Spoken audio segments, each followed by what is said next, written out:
All right, ladies and gentlemen, welcome to the meeting this evening. I'm going to call this meeting to order and declare that we do have a quorum. Thank you all for being here. At this time, I'd like for everybody to stand, please. And Mr. Heverly, would you lead us in the pledge of the flag? Pledge allegiance to the flag of the United States of America and to the republic for which it stands, one nation, under God, indivisible, with liberty and justice for all. All right, at this time, we're going to do something really special for one of our special citizens. So, Ms. Lackey, would you and your family come up here right quick for just a second, please?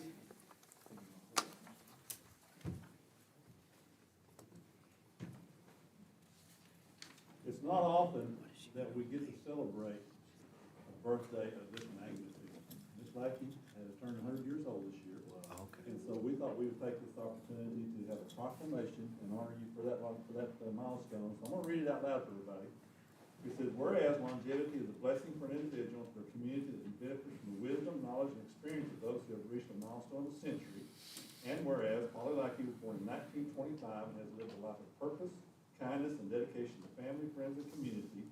And whereas over the past 100 years, Polly Lackey has witnessed and contributed to incredible change in our world, offering resilience, perseverance, and strength as an example to all. Polly Lackey has also been a beloved member of our community, sharing her time, talents, and wisdom with those around her, enriching the lives of many. And it is fitting to recognize and celebrate this remarkable milestone, honoring a century of life lived with meaningful experiences, service, and love. So now, therefore, I, Ernie Martins, Mayor, do hereby proclaim April 15th as Polly Lackey Day in South Oklahoma, and encourage all citizens to join in celebrating the remarkable life and legacy of Polly Lackey, that's given under my hand and seal, City of South Oklahoma, this day of April 14th, 2025. Ms. Lackey, that's for you to keep.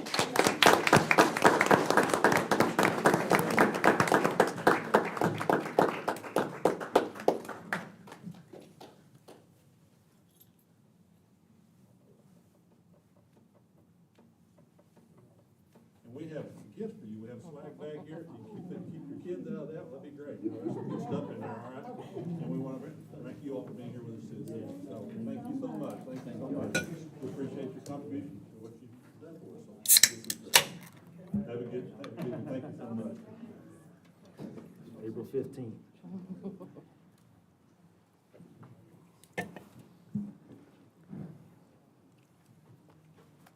Okay, now we get back to work. Number 5, discussion possible action on removal of any item from the consent agenda. Do we have any comments or questions about anything on the consent agenda? Nope. Everything good? All right, could I have consent to an action on the agenda? I'll make a motion. Second. Moody, Yes. Hamilton. Yes. Bailey, Yes. Mendiola, Yes. Martin. Yes. Okay. Item 7, item 8, receive follow-up presentation from Mr. Jacob Robinette concerning placement of proposed sign as well as a mock-up of the sign for the rodeo grounds and possible action or direction from the council. Jacob, are you here? There he is, right there. All right.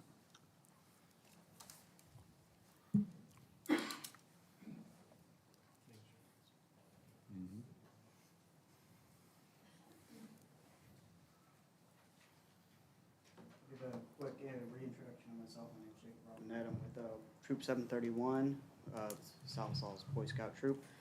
And I simply wish to just put up a sign for the rodeo grounds to draw a little more tourist attention, a little more attention to it in general. From the last time I was here, I have picked out an more exact spot for you to look at. Just right on that corner, facing a little towards the entrance. The projected sign, of course, it may vary. It's towards in that boxed area. That's where I hope to put the sign down. And then on the next slide, I have a very rough design. I will work with the same company that is making the sign itself to make that a little bit better of a design. I have a cost estimate close to $1,000, but city council will have to unless they would like to donate, they won't have to put a penny forth toward that, as the Eagle Scout requirement is to fundraise your money, so it'll be fundraised. If there are any questions, I will answer them. How big a sign are you thinking? Exact dimensions, I can't tell you off the top of my head. I'd have to look at the order I put in. It's just well, it's not an order yet, but it's about arm's length of me, a little longer, not too wide. Okay. But I'll show you. If I can show you more numbers, I can. But I do hope to have this approved now so I can go forth with paperwork for the Eagle Scout project. Well, if you're doing fundraising too, Jake, you might want to go ahead and do, get in touch with the Lions Club also. The Lions Club, you know, of course, they're the ones that put on the rodeo every year, so they might want to get involved with it too. So just, if you hadn't thought about that, that's a suggestion to get in touch with the Lions Club too, okay? I will. And they might be able to contribute to it also. So, Thank you. any other questions, from anyone? So is that city property Yeah. in that corner? Yes. There's no use for it, right? No. We don't have any future use for that corner, so. Does he have to meet with anybody specific to put it in once it's done, or is? No, what we'll do, I'll work with Keith, make sure we've got the locates in, make sure we can dig and he can do the work that he needs to do. But, if y'all approve it, we'll take it from there. And make sure he's able to do what he wants to do, where he wants to do it, or where y'all approve it, excuse me. I make a motion to approve his rodeo sign. Second? Bailey? Yes. Hamilton? Yes. Moody? Yes. Mendiola? Yes. Martins? Yes, thank you, Jacob, for doing that. We appreciate Thank you very your much. support. Good luck with that, okay? Thank you. Number 9, discussion of possible action on appointment of the City of Southside representative to the Eastern Oklahoma Development District EODD Board of Directors for a 3-year term expiring June 30th, 2028. We will have to have 2 motions here to have a representative or volunteer and appoint an alternative representative. Josh, or Pancho, you've been doing this for some time now. Yes. Comments? It's an interesting meeting. I mean, there's not a lot that contributes to the city because of our size. Really, you're just there to represent the city. Most meetings are 15 to 30 minutes. That's it. Third Thursday of the month, every month, except in December, I think. Not one in December. But other than that, Is that the one you sent me to on prom night? yes. I showed up in sweatpants and they were black tie. It was fun. It was, it's when they had their event in Tahlequah. So, Volunteer? Me and Pancho have talked about it. I'll volunteer for it. Okay, we need that in the form of motion. make a motion. Okay. Second? Yes. Mendiola? Yes. Bailey? Yes. Moody? Yes. Hamilton? Yes. Martins? Yes. How about an alternative representative? Josh is the current, and I just didn't know. I'll continue being the alternative. Motion, Pancho? I'll make a motion for Josh to be the alternate. Second. Mendiola? Yes. Moody? Yes. Bailey? Yes. Hamilton? Yes. Martins? Yes. Okay, Thank item you. 10, discussion possible action on ordinance 2025-05, an ordinance amending Chapter 66, Article 3, Section 66-71 to the South Slope Code of Ordinances, repealing Section 6671 and adopting and enacting the following new Section 6671 to the South Slope Code of Ordinances and declaring an emergency. 2 motions on this one. Who's up? So gentlemen, this was the skeet range issue. We tabled it you all tabled it last month. We need to strike it, excuse me, if you choose, we need to strike this. School board has said they do not support this, so my recommendation is we strike it. That was what I had been told, that they were going to drop this and not pursue it. So as far as I'm concerned, this is an issue we can just strike. I'll make a motion to strike. Second. Bailey? Yes. Moody? Yes. Mendiola? Yes. Hamilton? Yes. Martins? Yes. Item 11, discussion and possible action on ordinance 2025-06, which is an ordinance repealing Article 5, Sections 22-131 through 22-180 of Chapter 22 of the Code of Ordinances of the City of South Salem, and adding a new Article 5, Sections 22-131 through 22-180 to Chapter 22 of the City of South Salem Code of Ordinances and declaring an emergency. This is involved with the itinerant vendor license. So gentlemen, this is it's not a wholesale rewrite, but it's pretty darn close to our itinerant vendor license. The previous policy, for whatever reason, limited vendors to work 2 weeks in a 90-day period. They couldn't work in the city for any more than 2 weeks in a 90-day period. So, and it also didn't address mobile vendors, i.e. ice cream trucks. So this now covers all of those vendors, puts licensing requirements on them, and allows them longer-term licenses, and it's based on best practices. I'm not smart enough, like I've told you many times, I'm not smart enough to come up with this on our own, so we pulled from a lot of different communities to get their best practices. How does it change the grandfathered ones, the ones that are here now? So the itinerant vendor license, they'd have to apply, because you have to apply for them right now every 90 days. We don't have a year-long license. This would allow them to have year-long licenses. The ones that you see at the food truck or the food court, we treat those differently. Those are not itinerant vendors. We treat those the same way we do brick and mortar. So bottom line is that they're hooked up to existing permanent services. They're not an itinerant vendor. We treat them just like a brick and mortar store. And there was exclusions for special event vendors and Yes, things like that. yes. So if you are an itinerant vendor wanting, so I'll use Diamond Days as an example. All of those vendors would be covered under the Diamond Days Diamond Days special event policy. The pause event that we saw 3 weekends ago now. All of those vendors would be covered under the special event license. They wouldn't have to come in and get separate licenses themselves. Motion? I make a motion to approve ordinance 2025-06. Second. Bailey? Yes. Mendiola? Yes. Moody? Yes. Hamilton?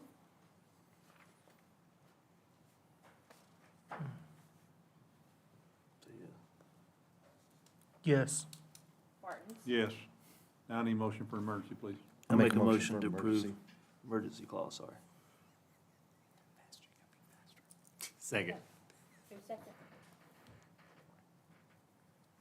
Moody? Yes. Mendiola? Yes. Bailey? Yes. Hamilton? Yes. Martins? Yes. Item 12, discussion and possible action on ordinance 2025-07, which is an ordinance repealing Article 3, Section 22 to 72 of Chapter 22 to the South Florida Code of Ordinances, which deals with coin-operated amusement devices. So there are 2 devices in the entire city that fall into this category. We're asking to repeal it. It is, honestly, it's a waste of time and effort for the amount of money that it generates.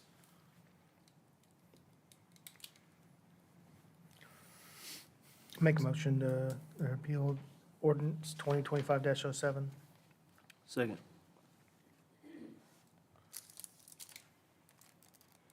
Hamilton? Yes. Moody? Yes. Bailey? Yes. Mendiola? Yes. Martins? Yes. Item 13, discussion and possible action on change order number 1 in the amount of $17,450 for the water system improvements, the Drake Lennington Water Loop Project and Patriot Utilities. So gentlemen, this is based off of a request by us. We changed the size of the service line, which would change the size of the encasement that needs to go underneath that road. That's what they need to rebore, is they need to rebore, and then they need to put the bigger casement in there with the bigger pipe. This is the request from Ted Katz. He's standardizing everything to a 1 inch, and that's why this is so important. Your casings have to be 2 pipe-sized diameters larger than what you're putting in there, so a 1 inch would require a 2 inch casing, which is a different size bore than what was originally in the project. What's the lifetime of this? With the materials that he uses, it should be, Our we'll lifetime. never see it, Okay. Roger, deteriorate. Questions, discussion? I make a motion to approve change order number 1 in the amount of $17,450. Second. Bailey? Yes. Moody? Yes. Mendiola? Yes. Hamilton? Yes. Martins? Yes. Item 14, discussion and possible action on donation of steel building from Millicent Casting Technology LLC to be utilized to expand the capacity of the animal care facility. So Millicent has offered to donate the 40 by 100 building, steel building.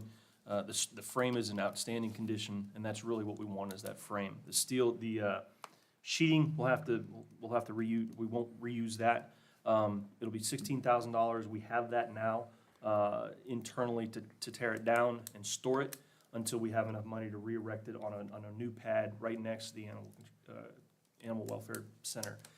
This will more than double their capacity if we choose to re-erect it and establish it there at the Animal Center. But this is absolutely a donation. It's costing us $16,000 to tear it down and move it.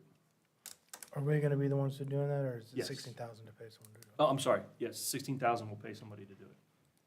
What about erecting it? We'll have to pay someone to erect it again? Oh, yes, sir. All right. Yes, sir. So we have a quote from the individual who's tearing it down, but we had to part the process out to, in order to do it. Plus, we were spanning fiscal years. So, Not any mitigation will have to be done on the building? no, sir. Okay. Well, I think it's a great idea. Thank you to Millicent, for sure. I'll make a motion to accept the donation of the building. I'll Second. Moody? Yes. Hamilton? Yes. Bailey? Yes. Mendiola? Yes. Martins? Yes. Number 15, discussion and possible action on items related to the street improvement, 2025 milling and overlay project. So gentlemen, this is the bids that we opened last month, late last month. The company that we recommended plans to begin the end of May to start the process that we talked about, that you all saw last year, and that we talked about prior to this meeting. What you see there is the B is the McKenzie asphalt. We actually budgeted $500,000 for this project, so there is a little bit of, I don't want to call it wiggle room, but there is room there to expand and add on to it, or to absorb any changes in costs as they come up. The third part of this C would allow me to approve any change orders up to $40,000, and that's cumulative across the project. So doesn't matter if change order 1 is $40,000, I approve that. Change order 2 is for $2, it comes before the council. So that would allow us to, if we wanted to move, so for instance, right now, we're looking at moving, part of the animal shelter road was supposed to be paved. We're gonna move that up to the water tower off of Taylor and pave that road that is in really bad shape. Still have a discussion with Millicent coming up as to whether their intentions for that dog pound road. We don't wanna pave that if they're gonna be running construction equipment up and down that road until they're done. So that's the plan, the project. You also, I tried to make a picture of the spreadsheet and show you which roads in all the wards that are gonna be done, at least proposed to be done currently. And that'll be a combination of milling and overlaying, and just overlaying some roads in town. We're going to have three motions on this, please. A motion for each item on this agency. Make a motion, we accept the bids. Second. Mendiola? Yes. Moody? Yes. Bailey? Yes. Hamilton? Yes. Martins? Yes. Make a motion, we award contract to McKenzie Asphalt in the amount of $487,657.56. Second. Mendiola? Yes. Moody? Yes. Bailey? Yes. Hamilton? Yes. Martins? Yes. Make a motion to approve resolution 2025-02. Second. Mendiola? Yes. Moody? Yes. Bailey? Yes. Hamilton? Yes. Martins? Yes. Okay, item 16, discuss and possible action on the request for proposed qualifications for the development of citywide comprehensive master plan, which is A, possible action on selecting Olson, Oklahoma City, as the firm of record for this project, and authorize the city manager to engage with them to begin the project for the quoted price of $122,000.18. So we are really excited. We had a bidding process and went through, there were 3 different firms that submitted bids. It came down to the top 2. The third one was really a distant third. And we are really excited. What put this over for me, this particular company over for me, was their willingness and the timing of their public engagements. They're willing to do pop-up events, which I think target, what I'm excited about is they target populations that normally wouldn't engage in the process. So for instance, they're willing to come up for the Red Autumn Art Festival. The Red Autumn Art Festival, set up a booth and engage with folks. They're willing to come up during football games and engage with those populations. Whereas the other group, they were willing to do an open house, a kickoff open house at the library, or a kickoff open house in here. And that's awesome for folks who are gonna engage, but that's a small percentage of our population, I think. Going to these different events will get a much broader engagement with the public and get the public's feedback. That was the biggest thing for me. I know George has got a couple of other things that was more demonstrative to him. And Yeah, just reiterating what Brian said, and you guys remember, you remember my presentation from a couple months ago, where we had a little blurb from Buddy Spencer, and it's one of the quotes I love from him, and it said, "Plan our work and work our plan," and this is just a way of getting that done. I think Olson had the better proposal overall, and it was scored that way. And so, we're excited about what this means for our city. We've not had a comprehensive master plan that I'm aware of. Some of these older guys may know of one, but, it's exciting to have that underneath our belt. And the fist fight afterwards, everybody who just called old. Well, I don't know if you mentioned, this is all paid for by grant funding. We had a $237,500 grant through the state of Oklahoma, through the Department of Commerce, for an electric line extension. That project came under budget. Because it came under budget, we went back to them and said, hey, what about a master plan to help us direct our resources? Where are we going to think ahead? Where are we going to spend money in the future? With an emphasis on industrial growth. And so this is part of that project. What about the students from OU that were gonna come up and do some assistance with us, whatever? Yep, so that's a sidewalk deal, separate issue. I can update you on my economic development update if you like, yeah. Because the two kind of go hand in hand as far as master plan. Yeah, that's sidewalks, yeah.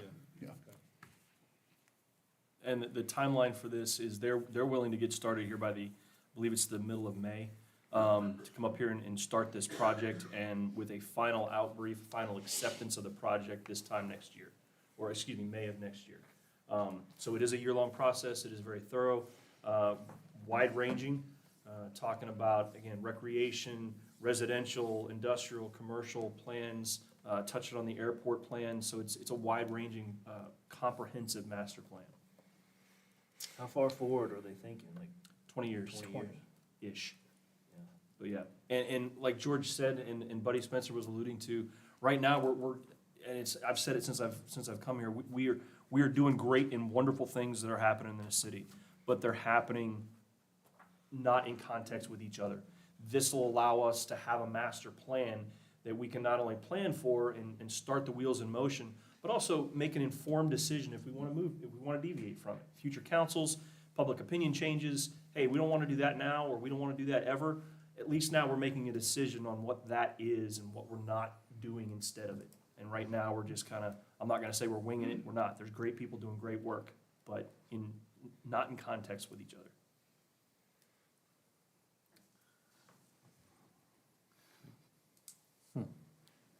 You have questions? Guess I just don't really understand what we're paying them for.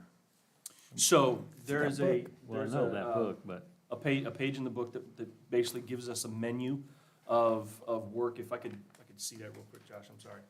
Because I don't have it memorized yet, I'm sorry. So we are paying them for, obviously, project management, virtual kickoff meetings, a branding for us. So we're paying them for professional services to come down and lead us as a community through this. There's several times over the next year that groups of people will come down here from Oklahoma City and run 2 or 3 day planning events with us. So that's really what we're paying them to do. And then they take all that data and all that information, consolidate it, put it into bite-sized pieces and digestible pieces, and bring that back to us in an easy to understand consolidated plan. Some of these plans we looked at were 200 to 300 pages long. Most of them were over 200 pages, but, you know, and the question was, and I appreciate your question, because it's like, are we just gonna have something that sits on a shelf? or is it gonna be something that we really truly need? Right, I mean, Well, this is what'd you say, 100 and something thousand? Yeah, I wanna reiterate, that's at no cost to the city. Right, There's but I no mean, match. is that money that could be used, Can we use is that the money somewhere benefit else? there for it? That's what my question is. So, yeah, so that money's earmarked for industrial growth, so it has to be used for industrial projects. And so that's how we got the electric line money, to extend that down South Cedar. And so that's why the emphasis will be on industrial growth. You know, we've got just a small portion of industrial land left. Right. And it's spoken for. We'll get into that a little bit more in a minute about the petroleum parts manufacturer and Avian's expansion. Well, now we've got the 66 or 67 acres from the Rhodes property. Is it ready for industrial growth? Maybe, maybe not, depends on the project. And then, you know, a lot of the projects we're seeing come through the state level for RFPs are asking for 100, 150, 200 acres. Well, how do we get there? How do we get from where we're at today to where we want to be to land some of these projects? 75% of your growth also happens from in-house, so companies that are already here. How do we help them grow? How do we get the infrastructure there to where they need? Where's our next logical steps?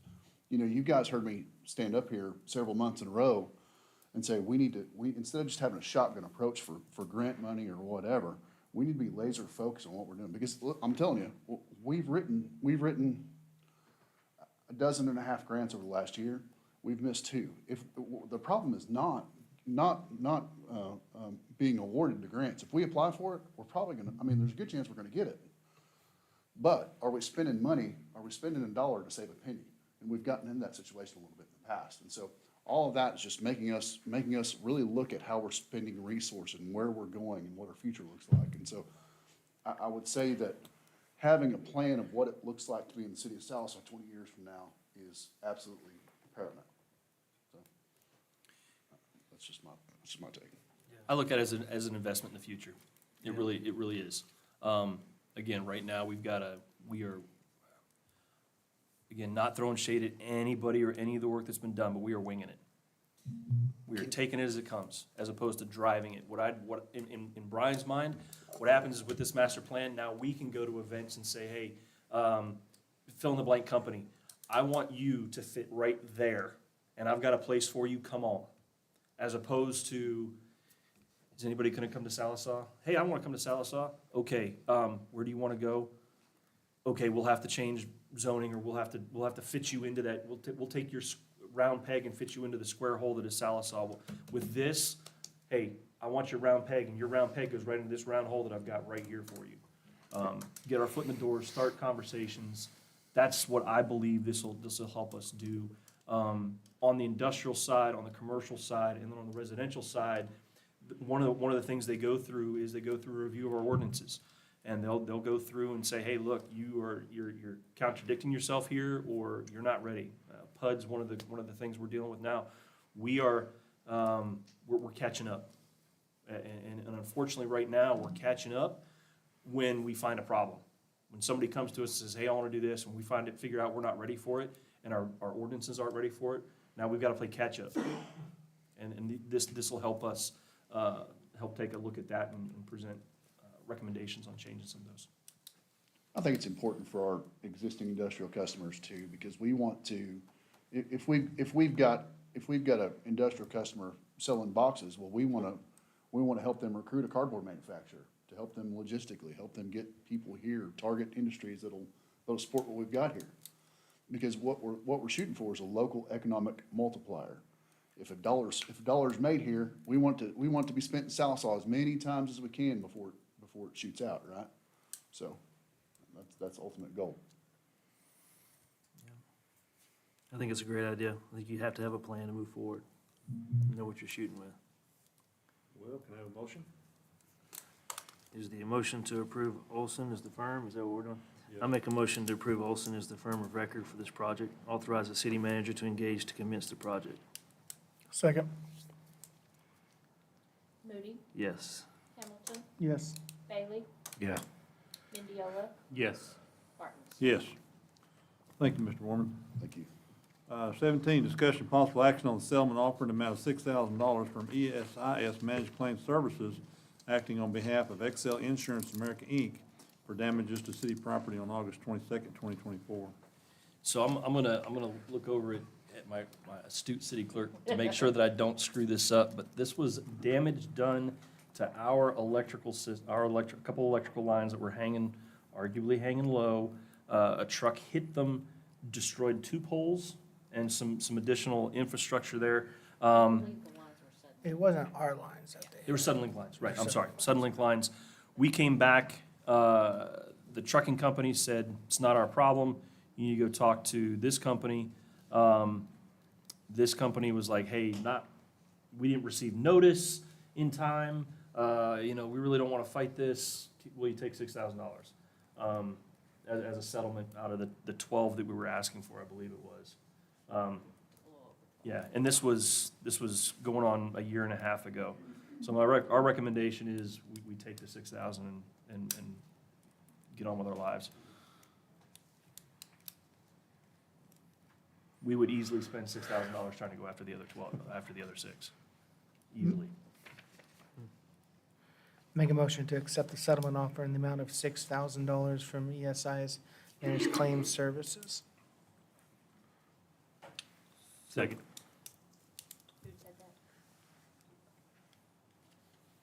Hamilton, Yes. Mendiola, Yes. Moody, Yes. Bailey, Yes. Martins. Yes.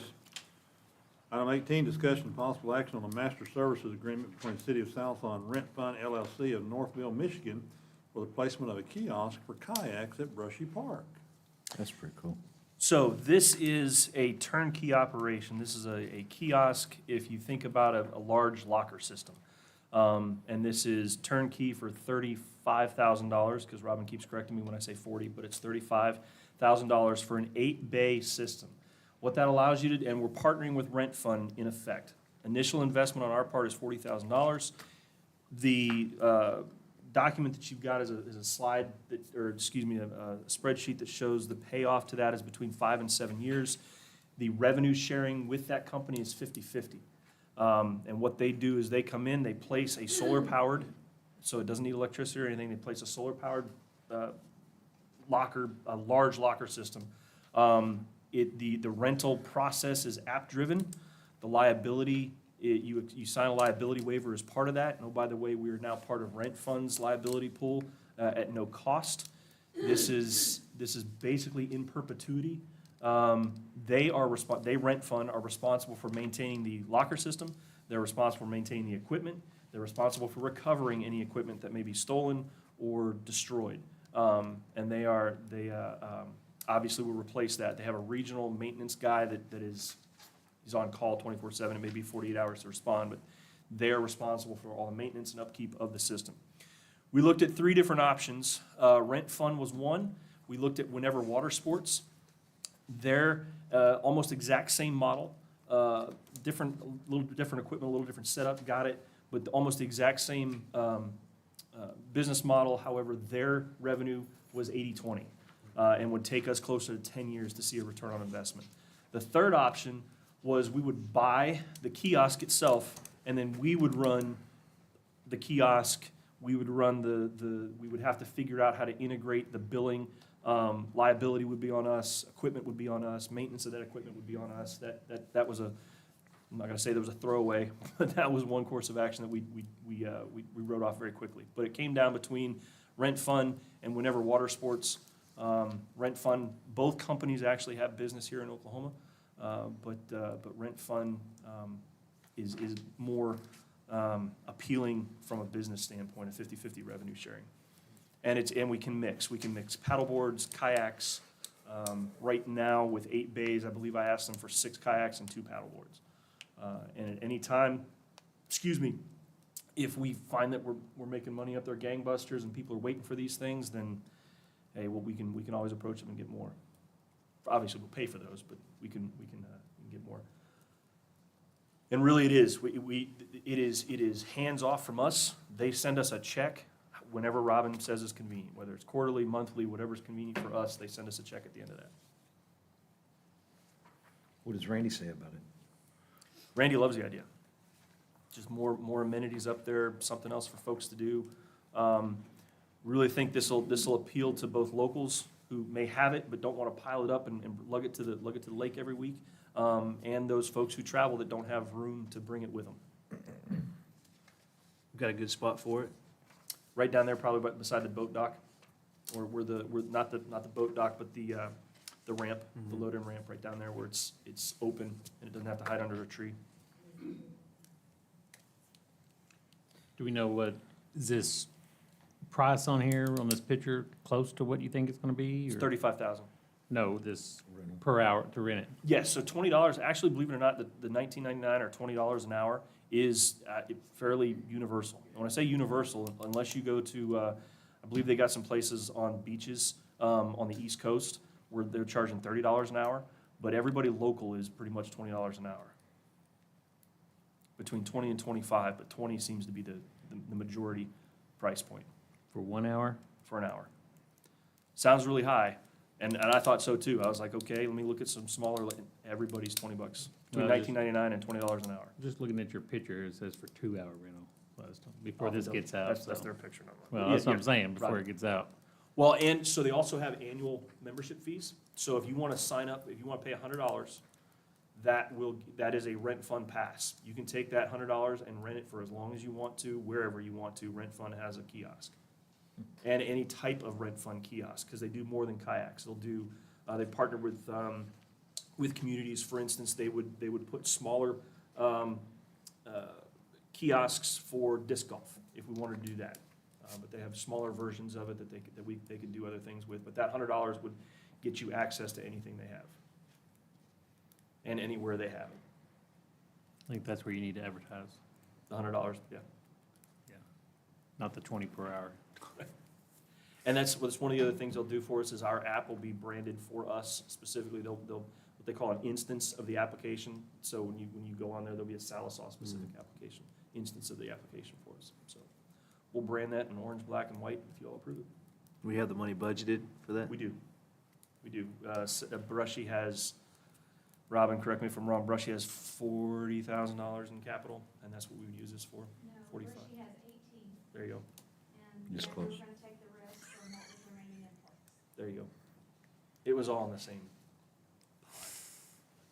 My bad. Motion? Bottom line is we have it, though. That's the, I make a motion to approve master services agreement with Rent Fund LLC. What's the time frame on this? they would be in before the end of May. Okay. They're actually in their fielding right now. Okay. Don't want to miss the, Second. prime time. Have a second?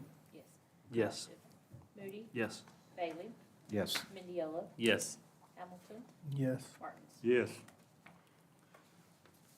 Item 19, discussion possible action on purchase order number 104928 issued to Techline Inc. of Cleveland, Oklahoma in the amount of $20,150 per wire for the electric system.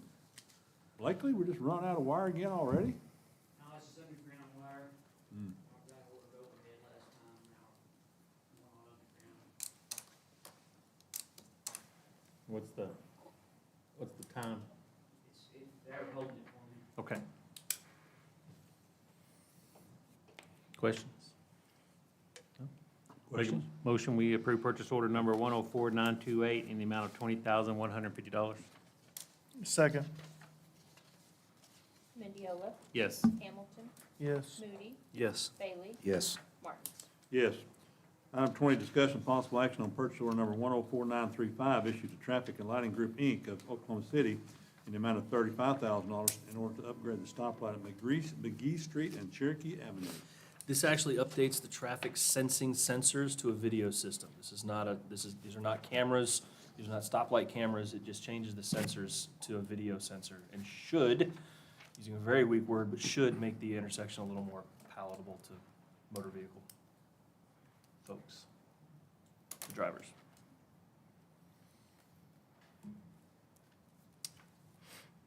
So right now, I believe it's proximity. Is that right? Or motion detection? Yeah, it's radar control now. Yeah. Did we budget for this, Robin, last time? The one out by, Post office. We have, Post office. thank you, out by we the had post office, going up to the 32,000 church. budgeted. Maybe a little bit over. Make a motion we approve purchase order number 104935 in the amount of $35,000. Second. Mendiola, Yes. Hamilton, Yes. Moody, Yes. Bailey, Yes. Martin. Yes. Item 21, discussion and possible action on purchase order number 104937 issued to River City Hydraulics of Sherwood, Arkansas in the amount of $90,289.50 for a new Eco Ram sewer jetter on trailer for the water sewer department.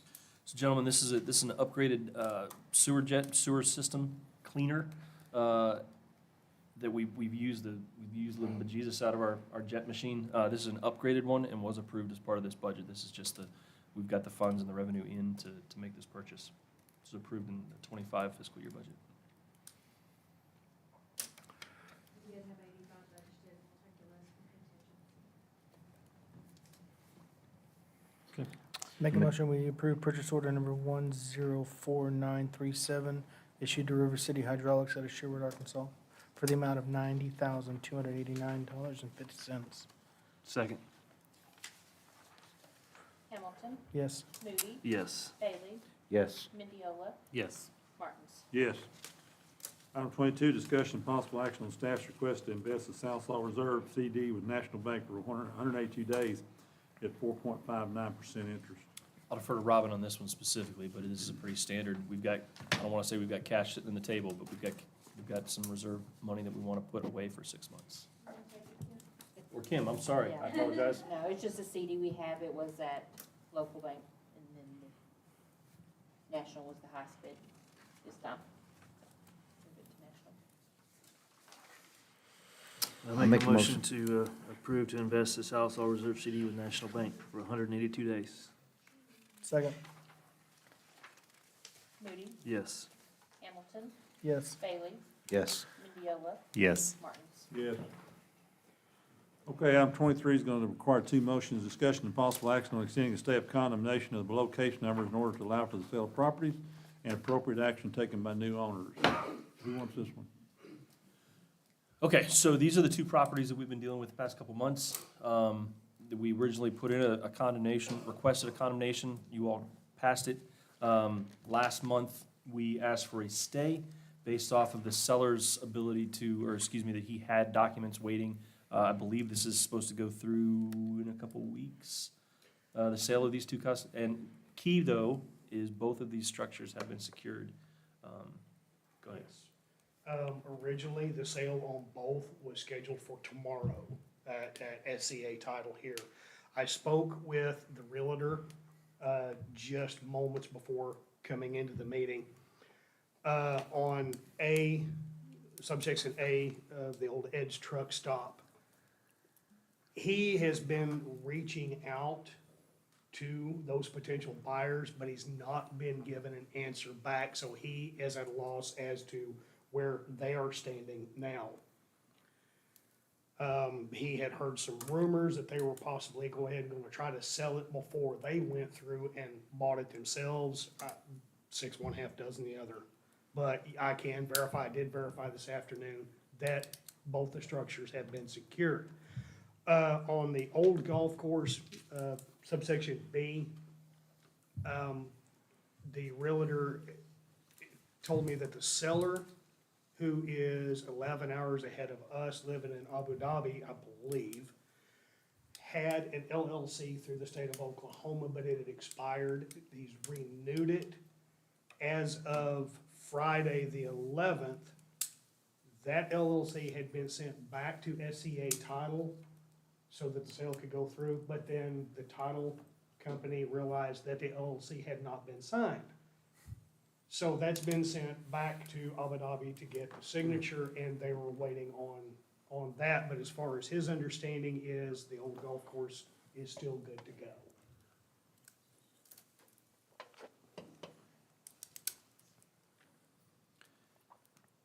So again, the request for this, an extension to the stay of the condemnation is to allow these sales to go through without a wrinkle. So But there's just, 3 buildings, and one of them is completely fallen in, so explain to me what's gonna happen, what the process is gonna be now, because the 2 buildings are still falling there, but the one building the roof is caved in on the one building there on the old golf course. The old golf course. The one that is almost completely on the ground was actually a 4-bay covered parking area. There were 2 remaining structures. One was the concrete residence. The second one was the clubhouse. Both of those have been boarded up and they are secured. Waiting on the sale. My understanding is they're gonna take the concrete residence, rent it out. The clubhouse, I'm not 100% certain on that, if they're gonna tear it down, rebuild, or just make necessary repairs. That I couldn't tell you. If I'd like to add something to that, whatever they decide to do, they will have to go through, our department to, remodel or to build. And so we will, review it with the code and make sure that it, as one, is built to code and up to current standards. But nothing's gonna happen until this sale goes through. That is True. And that one in particular, they're just simply waiting on the signed LLC to come back to the title company. When I spoke with the realtor this evening, he was in the process of writing up addendums for the title company to simply push the sale back long enough to get it done. So we're just pushing these into the next meeting, is that what we're doing? Yeah. So when, it says April 14th Yeah, meeting, when's this the next wording meeting? on here says this, today. Push it till today. Where does it say that? On the recommendation side, Oh, I copied it forward and I didn't, what's the date of the Exact. next meeting? the 9th, I believe. 12th of May. 12. 5/12? All right. Well, I make a motion to approve extended stay until the May 12th meeting for case number 0225-2C. Second. Moody, Yes. Bailey, Yes. Mendiola, Yes. Hamilton, Yes. Martins. Yes. And I make a motion to approve extended stay until the May 12th meeting for case number 2253C. Second. Moody, Yes. Hamilton, Yes. Bailey, Yes. Mendiola, Yes. Martins. Yes. Thank you, Chris. We're gonna go to the next one. 24, discussion possible action on planning commission case number PC 2025-001, which is a rezoning request from one-family residence district R1 to multifamily residence district R3 by Southside Apartment Partners LLC and ordinance 2025-08 and declare an emergency. So if you see up on the TV screens, you'll see the part in green is the part they're wanting to rezone. Their intent is to put an apartment complex on that part. We've got some more pictures, and if you don't mind to run through them, this is gonna be the layout of what they're gonna do. So the current development is to the left side, and the ones in the kind of light blue, that's gonna be new homes as well. That's gonna be single-family homes. And I know Tyler's here, and if you all want to ask him questions, you're more welcome to. Keep on rolling through if you would. Keep on going. I'd like for you guys to see the apartment complex on what some of the stuff they're looking at doing. This is the look, may not be exact, but this is the look that they're going for. These are going to be Class A apartments. We did have a meeting, the city manager, myself, and Mr. Miller had a meeting with the people in the neighborhood that had concerns about this. And I think the meeting went pretty well. Can't please everybody, but I think the meeting went well, and I think we resolved a lot of the problems that were concerns, a lot of the concerns that people had. Planning Commission did approve this. They felt that this was going to be an addition to the city, and it was going to be an improvement in the city. One of the things that was going to finish out the subdivision that kind of went stagnant for a while, and so it'll increase the property values for those homeowners and help the city out with some more housing. These are the single-family dwellings, that's the appearance of the single-family dwellings that we're talking about building adjacent to the other existing homes.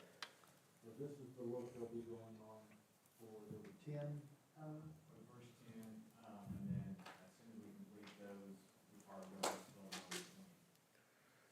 10 homes built to this standard, to begin with.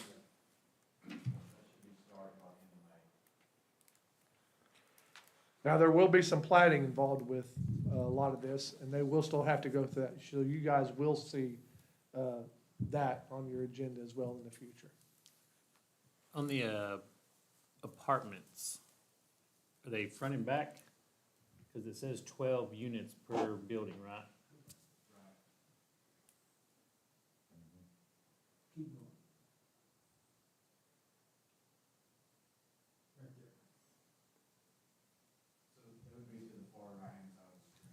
Right, but each unit says 12 apartments in each unit, I think right? he's asking, are they gonna have apartments on both sides of, Yeah, how do you fit in 12 in? so they're all gonna face the road? All facing in the middle? Yeah. Nothing on the backside? Preliminary right now, that's what we're thinking.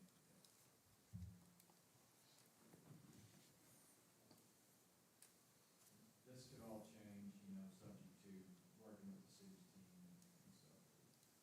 And so we still have to go through the plating on this and development of the roads, extending sewers and waters. So all the other Prairie Sky houses are brick currently, but the new ones won't be brick? Not all of the houses in that part of that subdivision are all total brick. Are they not? Some of them are partially brick and some of them are wood siding, cedar siding. Okay. They have different, types of stuff in those homes. A lot of them are full brick, but not all. These houses are gonna be majority masonry.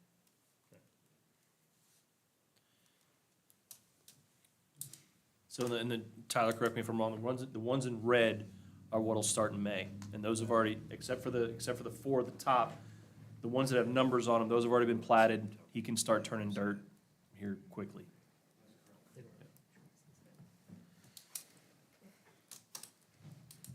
And that was really some of the concerns that were brought up, were addressed through the meeting we had that Tuesday night. And then the planning commission had asked for this drawing, again, a back of the napkin sketch, not a plat document, but a sketch of what was planned.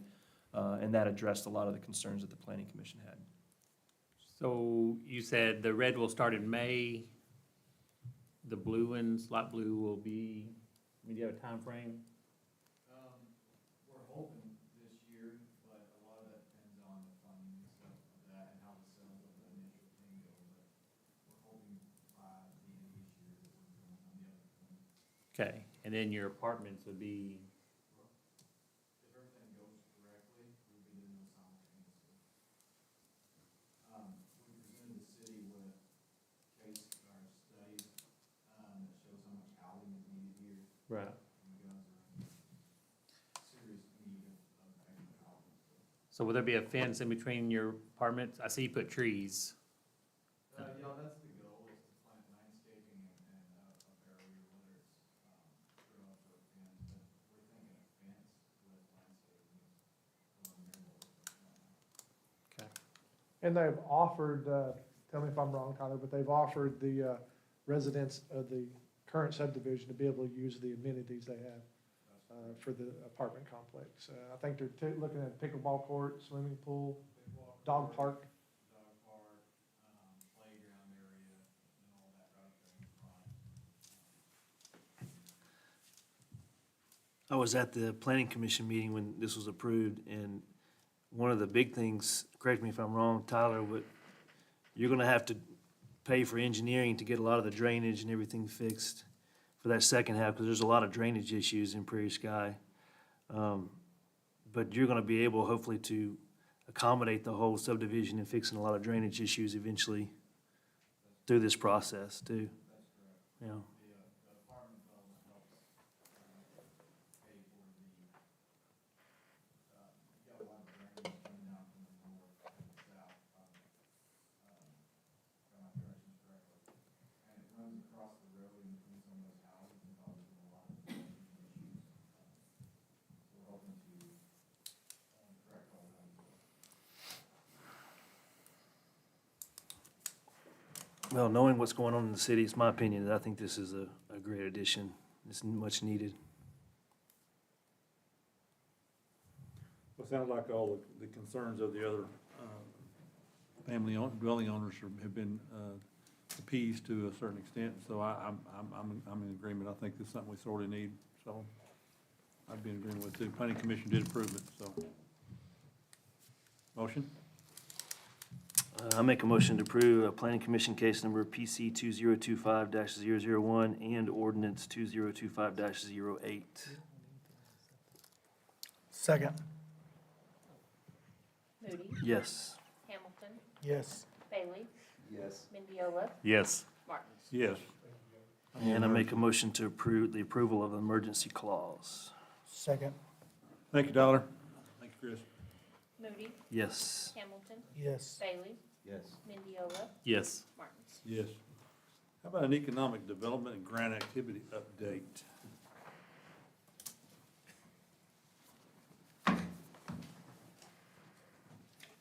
So we talked about one grant earlier with the prep funding being reassigned to this master plan. Another project that came in under budget, we have some remaining grant funds, is the OWRB project. We've discussed that a little bit. We went back and forth with OWRB as to whether those funds could be used for another project. You know, we're still in discussions with OWRB, but we're trying to get those funds used for the Country Club lift station, which will be $200,000 roughly in grant funding. That can be used for that project and the engineering, so that's exciting. Skylar and her dog park grant they're coming right along. I think most of that equipment's installed, and I think they're going to start on the fencing this week, hopefully completed by next week. Nice. And so it'll be a little bit funny shaped, but hey, it's our first dog park, so show us some grace if you will. But, We're gonna do any kind of opening for that? We're gonna have a ribbon cutting, targeting the middle of May, Okay. swag bag competitions kind of thing. Yeah, lots of fun. It was exciting. Anyway. This week, Mr. Heverly, this past week, asked us to apply for a grant for, economic, impact opportunity. And so it's through the ICMA, International City Managers Association. So we applied for it. I had low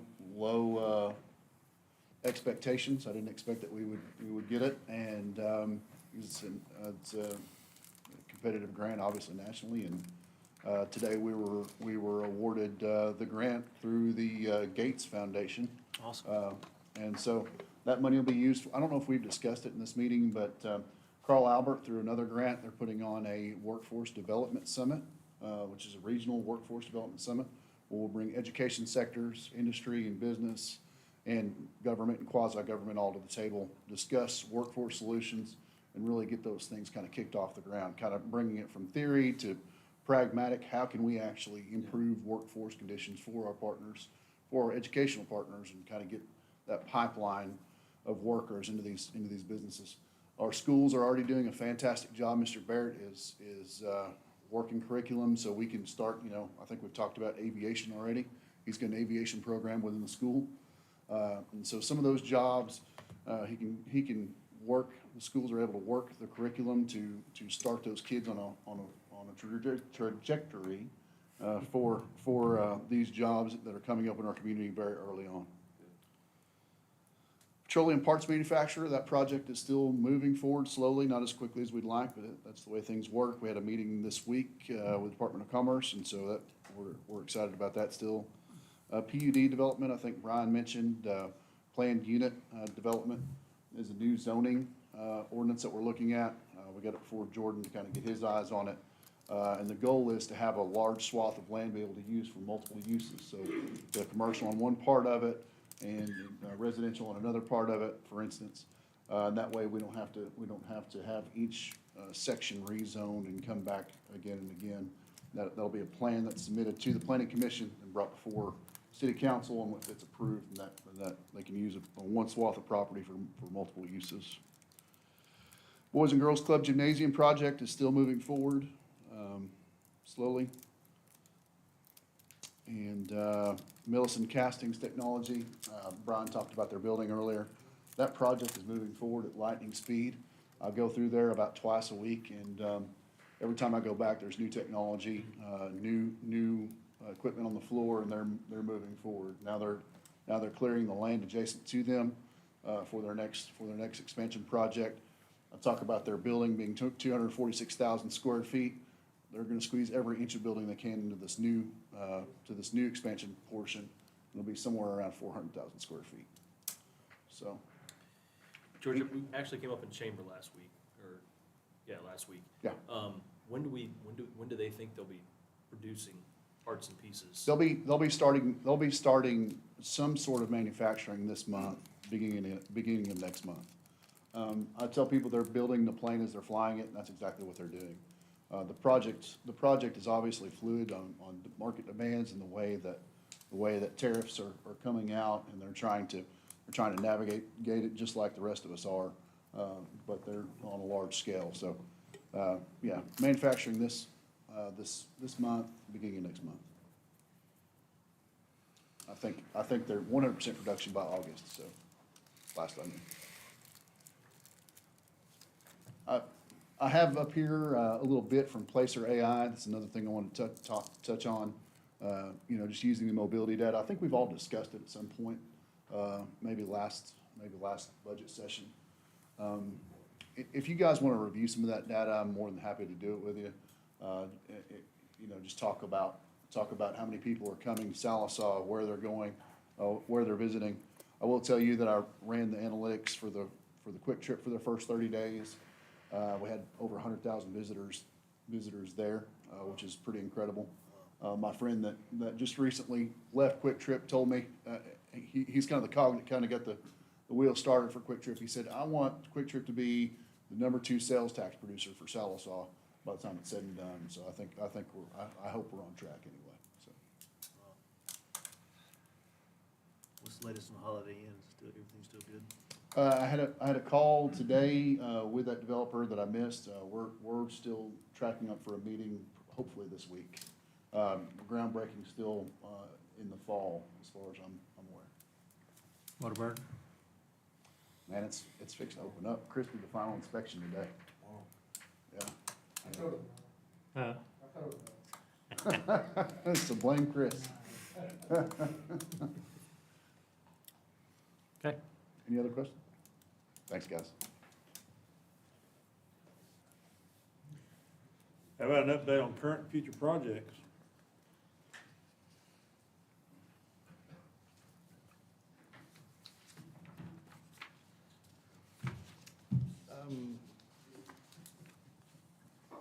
Your swimming pool complex is actually coming along pretty good. Mr. Moody and I walked through it the other day. He called and wanted to do a walkthrough of it. He got to see a lot of the things that we're doing firsthand. There's a lot of things over there moving that you don't really see. So we're excited about that. The buildings are getting a lot closer. They're installing cabinets, getting ready to do painting, staining, things of that nature that we're gonna have inside as part of the amenities for the concession stand. Should be pretty close. They should be getting ready to primer and seal the block so that we get ready to paint those walls, get that moving a little bit further along. If you haven't been by, they have started laying some of the groundwork for the splash pad now. So it's gonna make the complex start to look a little bit bigger. Right now, I know that's some things that some people have said, it looks like it's kind of small. Well, once the splash pad starts, it'll take on a whole different appearance. So it's working pretty good that way. We've got several things that we've got accomplished. We've got the street crew over there as well, replacing some damaged drainage in the area. They should have started that today. I know they had part of it dug out this morning, so we'll, hopefully by the end of the week, they've got that pretty close to finish, and then we are gonna be scheduling some more concrete work with Hoey on that. Part of that section, Sallisaw Public Schools has started their half of the project where they're completing some drainage, so it's gonna make the complex look even different. They have decided to concrete the area that was gonna be remaining as grass. As George stated a while ago, Mr. Barrett he's making some changes I think are gonna be very positive. It's not only gonna help the school, but it will also help this complex. It'll give us a large area for benches and tables, for people to sit and enjoy part of the day. It's gonna be a great project once it's done. We really look forward to it. Hang on, I'll jump on the grenade. It will not be done by May. We are looking at 4th of July, hopefully, middle of July, probably. They have by contract until August to complete it. Everything is ahead of schedule, but ahead of schedule means the middle of July. So with that as the foundation, we normally have seasonal employees that start at the end of May as soon as school lets out, because we have students as lifeguards and Ms. Jones is the manager. Those lifeguards in a normal year would currently be going through training and getting their certification and then starting work the end of May. Those kids, if they are choosing to be lifeguards this year, are doing that, just not for us. So we're missing the ability to have those folks locked in and start getting paid as soon as school lets out. So why do I say all that? I say that to say, I will have a pool open. We anticipate having a pool open, but nobody to work in it. Nobody's certified to work in it. So we are exploring our options for basically contracted or rent a lifeguard services.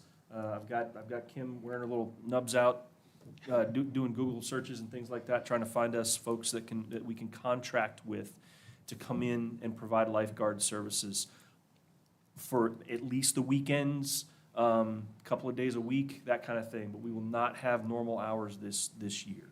Now, having said that, the splash pad will be open, and the splash pad does not require lifeguards. The splash pad will be open, again, the same timeline, and we hope to, using a very weak word, but we hope to have that open well into September, different from last year and different from the pool hours, but we hope to have that open well into September this year. So again, I'll jump on that grenade. It is not going to be open by Labor Day weekend, or Memorial Day weekend, excuse me. I think we originally thought it would be in July. Just trying to manage expectations. I know as we came through the winter months that folks were excited that we were ahead of schedule. Ahead of schedule meant the 4th of July, not earlier and not all summer long. Well, a week of flooding rains didn't help. Yeah. True. So, but again, and it's not anybody's fault sitting here, No. but it will not be open for normal hours this summer. Right. The only piece of equipment I know that we have a delay on is the gutter system, and that is such a large piece of the swimming pool that it's just taken a while for the manufacturing of it. It's gonna surround the entire pool. It's just taking a little bit longer than what they anticipated, but still yet at that, it's only a week behind at this point, which is not actually hurting the project at all. So, I will say that if you hadn't had a chance to go over there and look at it, if you can imagine what it's gonna add to football season and everything that Mr. Barrett's gonna do with the concrete, it's gonna be really cool. Not just the pool's gonna be awesome too, but Yeah. what it's gonna add to the football season and the experience that you have over there with the sports complex is gonna be cool.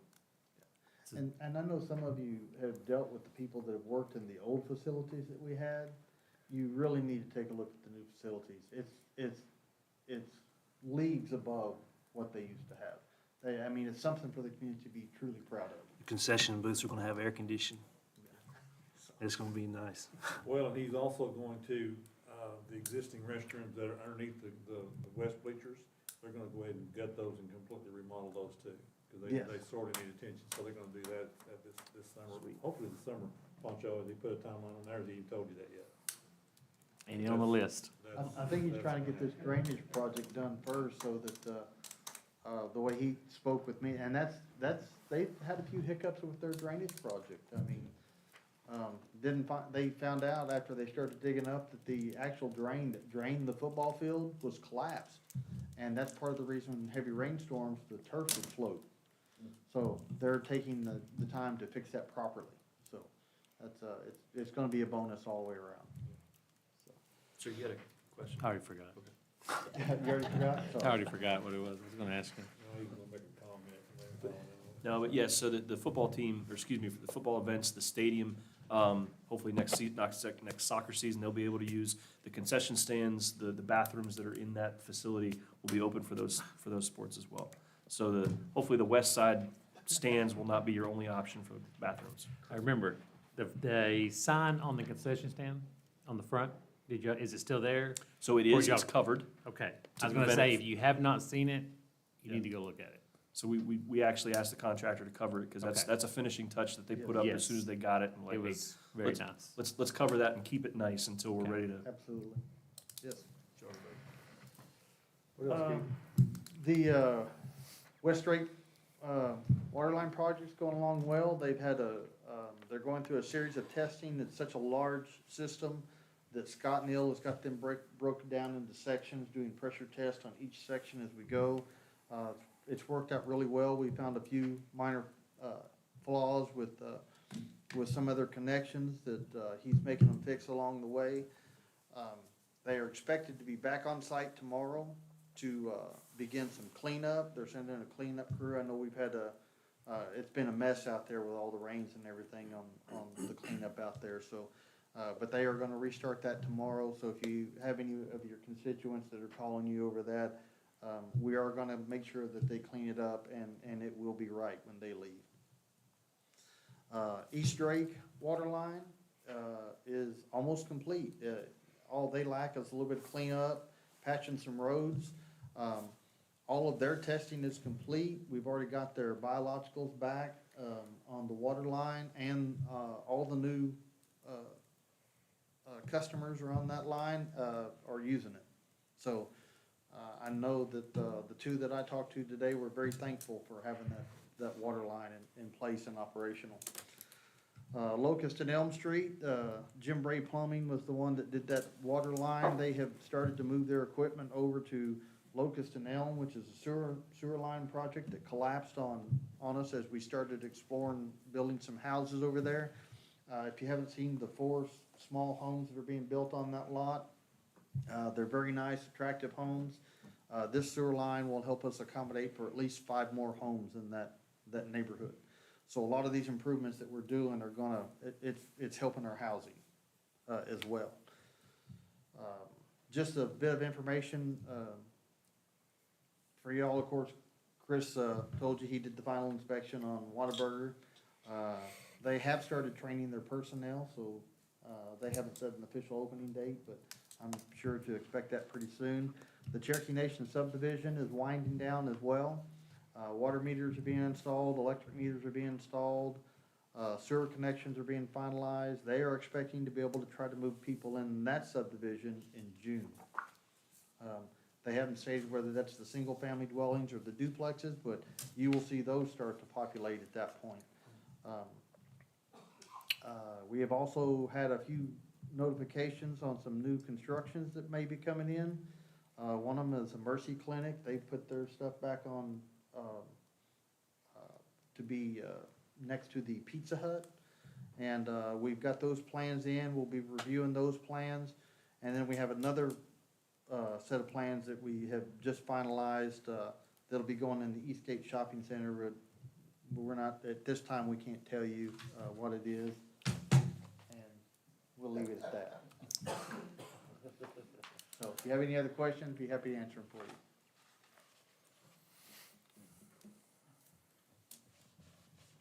Okay, thank you.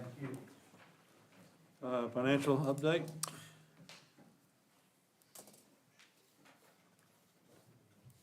So the finance department is off and running on trying to get budget prepared. As we closed out March, the sales tax was positive $642,000, which was an increase from last March of $80,000. The use tax was $76,000. That was an increase of about $18,000 from last March. At the end of March, we're 3/4 into our fiscal year, which would represent 75% of our budget goals. General fund revenue and expenses were right at 73%. SMA revenues, the taxes are 83%, telecom 74%, sanitation and landfill 71%, electric 73%, water and sewer 98%. The total revenue overall for SMA is at 79%, and the expenses are at 59%. And that's all I have. Thank you. How about an administrative report, Mr. Heverly? Okay. Gentlemen, I will skip some of these as they've already been talked about, but for AMI meters, we're working on a date for the contractor to come down and baseline the staff.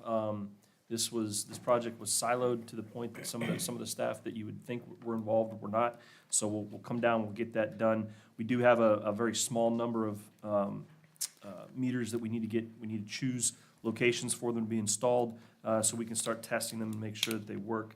And that's the contractor pushing us for that. Again, we're still at a target for June before we even start trying to install water meters first. Just a reminder, the electric meters are not going to be in until the fall.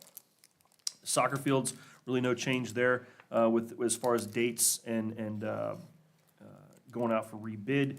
Animal control ordinances are coming. Sent out a rework draft to the small group with an and solution versus an or solution. Greatly appreciate the work that has been done and the input that we received from across not only a small group, but the planning commission and the neighborhood services group and the neighborhood folks that have come together and provided input on that. The intent for it is to go back to the planning commission after after the May meeting, get feedback from the small group, and then put that out for public comment by way of a survey on Facebook to get to ask the public to provide us feedback, and then come back to you all in July. Why the delay? I'm trying to keep June as clean as we can for budget. So we probably could bring it before you in June, but I'd rather not muddy the waters or take your time and attention away from the budget. So we'll bring that back to you in July. McGee softball fields and baseball fields. So we've received a generous donation that will allow us to actually contract with True Green to provide services on the FAR 2 practice fields, the city fields there at McGee. The city will continue to maintain the grass fields, and we'll look to possibly extend that contract, ask for additional donations to provide that absolutely increased level of support for the 2 baseball fields, the 2 closer fields. If you go out to McGee Park, or grass, the 2 far ones are dirt. But we'll do that. We'll start that here shortly with that contract. No change to the landfill, and you heard budget is coming. I'm looking forward to the budget retreat and getting you all in and showing you what we've done, showing off some of the great work that the ladies have done, and it makes my head hurt. Just looking at it and figuring out how and why we do things. But ladies have been working hard over the past month and are continuing to work hard and are irritated with me every time I come in and ask questions. But we're excited to get the draft budget in your hands by May 1st. Finally, I want to say publicly a big, huge shout out, a big, huge thanks to not only your public, your employees, but also the volunteers that came out to help with Spruce Up Sallisaw. We had Kirby come out and serve 20 households, and we can probably expand that number for available pickups in the fall. We moved more roll-offs than we ever had during Junk Your Junk. We've exposed sidewalks, admittedly a wide range of conditions. Some of them are in pretty good shape and some of them are not. But again, the point of doing that was to know what the problem was and figure out the scope of it. And as we move through this year, start repairing them and bring that back along Delaware, Wheeler. And then this fall we'll move further west and clear out those sidewalks. Because as you know, especially for those of you who've been here a while, there were sidewalks all over the center of town going to the high school, the old high school and middle school. So we'll clean those up and start the same process. We cleared out a lot of Rock Branch drainage system. It looks tremendous if you've had a chance to go down and through there. And those folks and my team that worked, and it was a team, it wasn't me. The team worked extraordinarily hard to clear out all of Rock Branch north to Cherokee, from Opdyke, actually from south of I-40 all the way to Cherokee, and absolutely did a tremendous job. It was bad when those rains fell, but it would have been way worse had we not done, and had they not done what they did to get after that. Brushy Lake, we were able to clear out some dead trees, cleaned up the walking trails, got the garbage off some of the walking trails, remulched the playground. We cleaned up over 3.5 miles of roadway during Keep Oklahoma Beautiful. Thank you to everybody that came out to help. We'll look to expand on that next year. And again, just pick up garbage and get after it. Again, want to publicly thank the employees and the volunteers that came out and made it a huge success. Like I said that week, and like I told them, tell you it's not perfect, but it darn sure is a heck of a lot better than it was. Thank you very much. That is all I have for that, sir. I just want to make a comment before we adjourn. I've had an opportunity in the last few weeks to have an opportunity to attend a couple of mayors' meetings and had discussion with mayors from across the state and some day-long conversations and some subsequent conservation conversations. And what I just want everybody to understand this and hear some feedback from me from what I've been hearing from other mayors across the state is that we're kind of in a unique situation here right now in Southside with the growth that we're experiencing. I've always said this a lot to people that growing pains are expensive, and a lot of the items that we take care of on these agenda items are a direct result of the expansion and construction and the growth of our community. But what I'm also hearing from people is the problems that they have with their city council, and problem they have with their administration, problems they have with their town, and it makes me feel blessed. It makes me feel blessed to be the mayor of this community and to see how well things are going in this community. We're not perfect. We don't please everybody. But I will tell you that in comparison to what a lot of the communities are putting up with and having to deal with across the state, we really are blessed to have as smooth an operation as we have here with our city council and our city staff. And I'm very, very proud of our staff. I'm proud of our council. I'm proud of everything we're doing in this community. And so I just wanted to challenge everybody to continue to be positive. Please be positive about all the great things that are happening. We cannot fix things overnight. We have a lot of planning that didn't happen years and years ago that we're inheriting now, like collapsed sewer lines and some of the things that are aging out. And that's the number one problem with many of the communities in this part of the state is they've got sewer lines that are 100 years old. And so we're dealing with things that we're inheriting some problems. And so to get the expansion that we have to go back and fix those. So that means growing pains become expensive. So I just can challenge everybody to continue to be positive, be supportive of our staff, and be patient with our staff and patient with the growth because it's not going to happen overnight. That's my nickel's worth. Thank you. Do I have a motion to adjourn? I'll make a motion to adjourn. Second. Moody, Yes. Hamilton, Yes. Bailey, Yes. Mendiola, Yes. Martins. Yes. Okay, at this time, we'll go into our municipal authority meeting. I'm going to declare that we have a quorum and call that meeting to order. Item 3, discussion of possible action on minutes of the regular meeting of March 10th, 2025.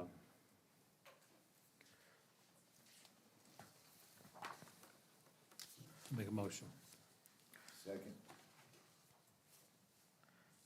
Mendiola, Yes. Bailey, Yes. Moody, Yes. Hamilton. Yes. Martins. Yes. Item 4, discussion and possible action on change order number 5 in the amount of $8,654.81 for the Southside Aquatics Facility Project, specifically Hoy Construction Company. So gentlemen, this is for wiring and for a couple of hand dryers that were left off, believe it or not, left off the original drawings and construction. So we had a number of hand dryers in the plans, but no wiring for them. And then once we took a harder look at it, we actually asked that there was I believe the family restroom didn't have hand dryers in it at all, and that this puts them back.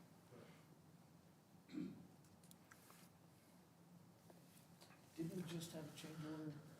So that was change order number 5. It hasn't come before you all yet. There were 2, We already voted on one, right? well, you voted on 4 of them Yeah. for What was this. the last one? I don't know what the last, I couldn't tell you what number 4 It was. was a without looking. decrease, wasn't it? The change order, the last one we voted for was a decrease, yeah. Yeah. Yeah. They were refunds. Does that cover this? Yes. The project, even with this, the project is still at about approximately a $3,000 positive side for the city. If I added correctly, it's less than the original contract. Okay. Motion? I'll make a motion to approve change order number 5. Second. Moody, Yes. Hamilton, Yes. Bailey, Yes. Mendiola, Yes. Martins. Yes. Item 5, is discussion and possible action on contract for engineering services with Neil Harwell Associates, P.C., for engineering services related to the South Solid Waste Landfill Facility, Tier 3 modification for the 62-acre lateral expansion of permitted boundary and mitigation design for the Corps of Engineers WOTUS jurisdictional determination. So this is specifically contracting Neil Harville and Associates to help us with mitigation. Once the U.S. Army Corps of Engineers comes out with their final determination as to what and how much we need to mitigate, and this is all for the future cells, and what that means is moving streams, moving swampland, I say swampland, marshland. We've got to move it because it's sitting right where we want to put our landfill expansion, so we've got to move it, further east. That's what this is paying for, is designing that move, designing that move in accordance with the Army Corps of Engineers and their requirements. And it's an hourly contract. Yeah, it's not a fixed, that's why there's not a price on it. He had no idea how many hours it would take or just exactly what would be expected of him. So he just kind of laid out a schedule back there of what could potentially be needed.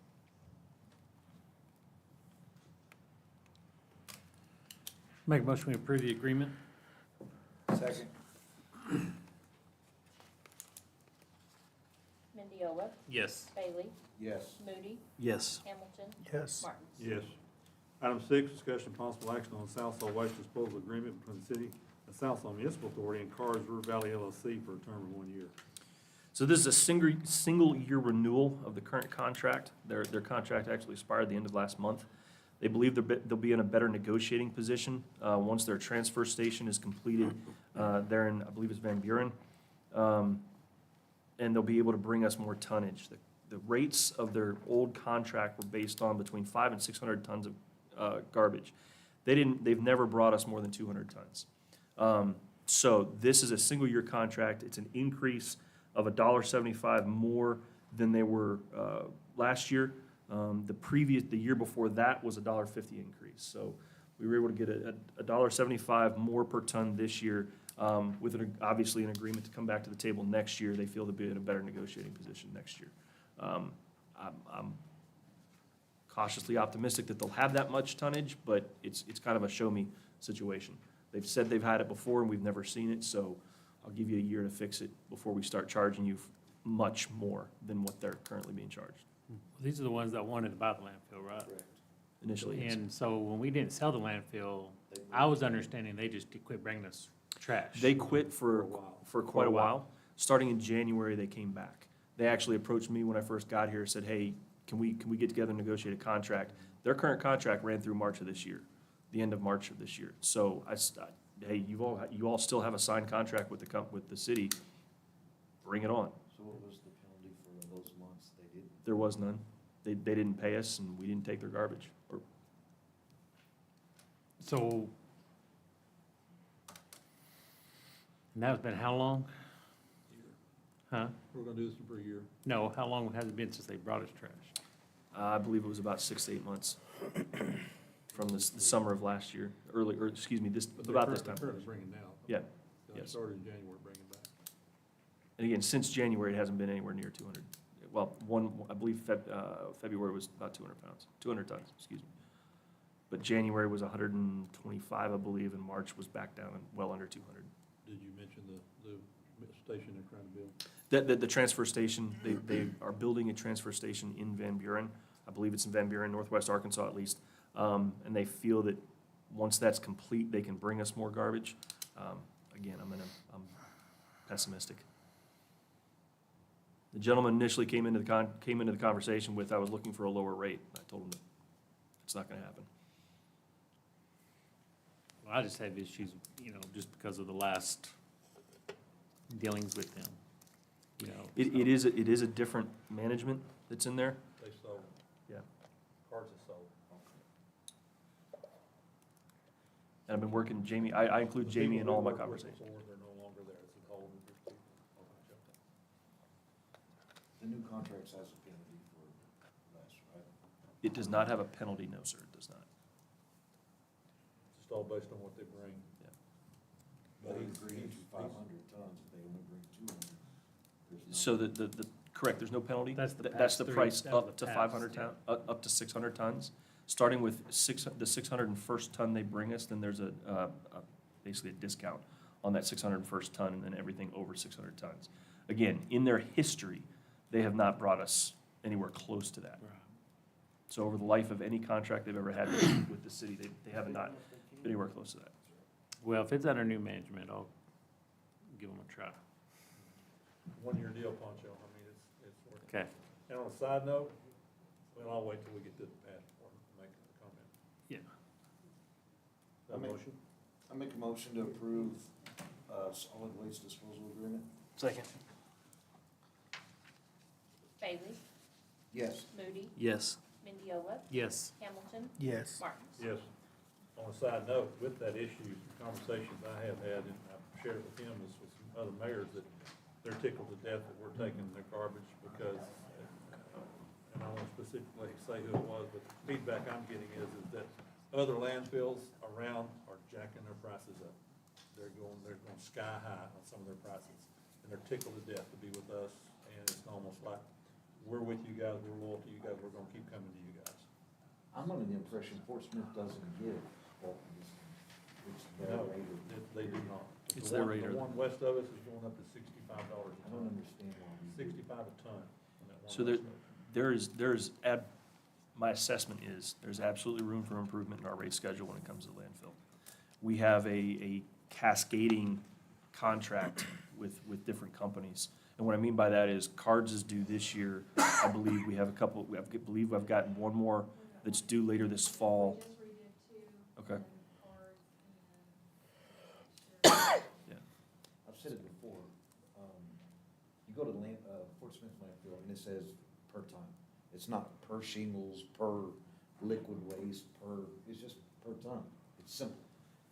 Ours, you're gonna have the engineering group, don't seem to. Yep.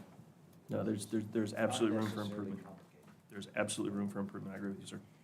Hey, Josh, that's something we can get into detail in our budget hearings. We can talk about that quite a bit then if we want to. That'll be a greater opportunity to sit down and visit about some of that stuff too. If you want to hold that till then, we can talk about it. then. Motion to adjourn this meeting? I make a motion to adjourn. Second. Moody? Yes. Hamilton? Yes. Bailey? Yes. Mendiola? Yes. Martins? Yes.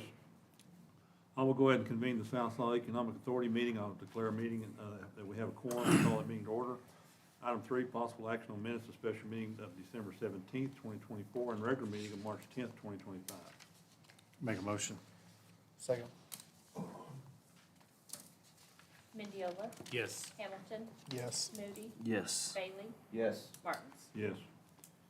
Okay, item 4, discussion of possible action on issuing payment for all items listed on the invoice payment request report by the hospital authority.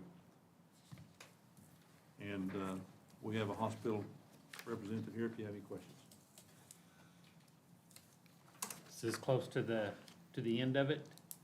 We have about $500,000 that we're going to negotiate down. So we're thinking we're going to end up with about $850,000 to $1 million left over when it's all said and done. So we're getting close. That's good. And there's a current sheet on the back here if you want to look at it. Well, this one's one page, so that's progress. Questions, comments, motion? Make a motion, we approve the invoice payment request? Second.